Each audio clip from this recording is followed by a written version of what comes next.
This has just been an amazing week. We started on Monday, which was the 4th of the month, and 25 to 30 people showed up to volunteer to strip down our beloved theatre.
But you can't install seats until you remove the old ones.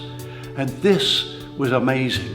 2 men came in, and by 12:30 on Monday, the seats were taken out of the theatre completely, and they then were able to grind down the bolts that were left, and all the seating was stacked outside our theatre.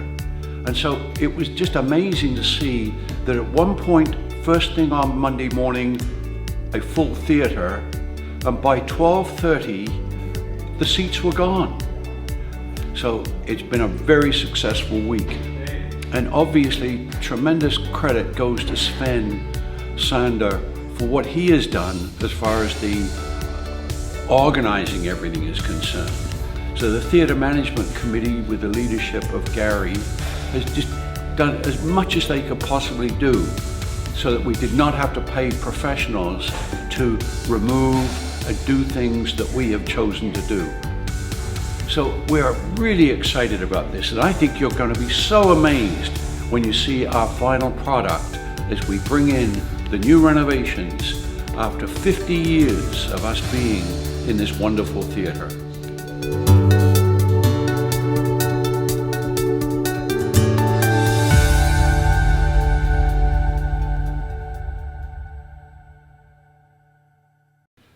Hey, Colin! Michael. We did it! How good it is to be here. You know, it's when I think back to March, when I stood here and I sort of looked out at the theatre and was obviously very hopeful that we could replace our seats. What an inspiring journey. And soon we will see new seats in a beautifully refurbished theatre. It will still be a home for creativity, artistic expression, and exciting opportunities. But what has actually happened is it's gone well beyond that, and we've created this masterpiece within the theatre with, you know, people's dedication. It's just incredible. We have seen so much dedication. I mean, Sven and the theatre management group, how they came together with a design that in fact was theirs. It wasn't something that we got from the websites or anything. Right. We wanted something that would match our seats and complement them, and so we came up with the idea of the acoustic paneling and the change slightly to the proscenium, and then of course the changes in the green room. There's so many interesting things that came forward. Exactly. I mean, with such a big project such as this, you know, you really want to use people's, you know, time, their talent, and their treasure. And one of the things that it will always stick with me is, you know, when you sort of open the book and figure out, well, who is going to do what?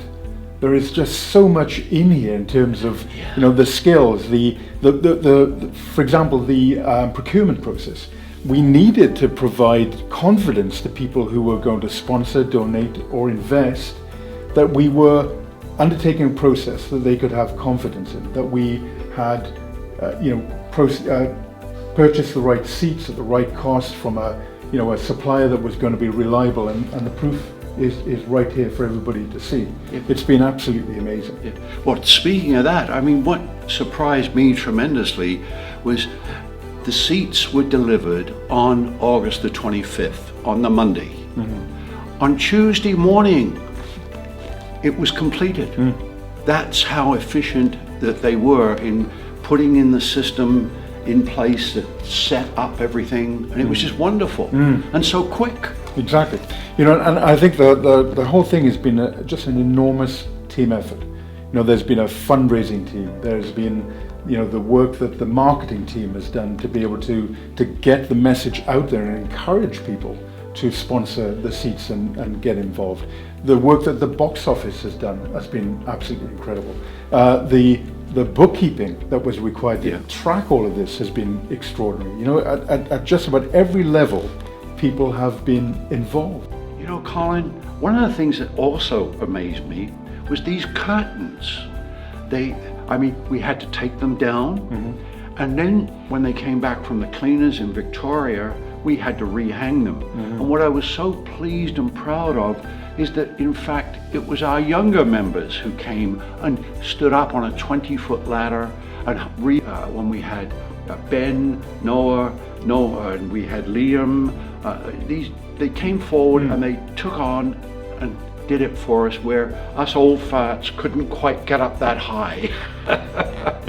And one of the things that, you know, will really impress me is as you walk through the seats, you will see many messages that you know, celebrate theatre or memorialize a person, or it's dedicated to an individual. It's a fantastic living story. It is. And you know, the other thing I've found in working with the various contractors that we brought in is they're adopting the theatre. They want to do their very best. I mean, one area that we really were so pleased at how it's turned out is, of course, the lighting. And when we spoke to the electricians, they were thrilled to take on a project that was unusual for them. It was something they had not done before, and yet they knew exactly what needed to be done. But they went ahead and they did it, and as you can see, it's a wonderful outcome.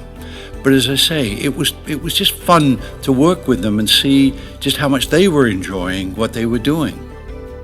As you can see, throughout the lobby, up in the green room, and of course in the main auditorium, we have recarpeted the whole place. And in fact, we've done the same with the dressing rooms upstairs. And the amount of work that was needed, not so much in the laying down of the new carpet, but in removing the old carpet, which took a tremendous amount of effort because much of it was glued into place and it needed to be cleaned up properly before the new carpet could be laid. So again, kudos to them for what they did. Another aspect, of course, as you look around, and it's so noticeable, is the fact that everywhere you look, we have repainted. And what a difference it makes. And when you consider it was 3 young ladies that came in and did a tremendous amount of work, including the high painting that needed to be done in the auditorium. They had no fear of heights, they just went to it. And they've also done the outside trim for us. You'll find the doors and the window trim and the fire escape have all been painted. And it's just brightened everything up. And we're so pleased with the work they have done. Another important point that came forward was we needed in the lobby to make sure that there was clear signage about Echo Players. It was just a straightforward door with no indication of what was behind that door. And so one of our directors, in fact Barb Hicks, who's head of the marketing team, came up with a concept that let's put the sign up above the concession that would read Echo Players. But perhaps even more significant, as you have seen, is what she had done to the doors that actually tells anyone that walks by that this is indeed a theatre. When Sands was putting up the acoustic panels that were all around, including the front of the stage, he took meticulous care in what he did. And when he built the bar upstairs was just amazing. And that sort of dedication, you know, from somebody who is a paid person, doesn't matter. He's adopted and our love of the theatre. And I think that's true of just about any, whether it's Collins Electric or whether it's the people who laid the carpeting. You know, it's a real testament to the fact that, you know, the community was involved. Yes. So another thing about the seats, as people go through, they will see how many local businesses got involved, how many local community organizations got involved, and there are different levels of government that actually got involved. So it's a complete community response Yes. to, you know, the love of theatre. So, we have done it. I think it's just been amazing that in 1 month we gutted the theatre, and then it's turned into this wonderful product that we know we're going to enjoy for another 50 years. What a wonderful experience. Couldn't have said Congratulations. it any better.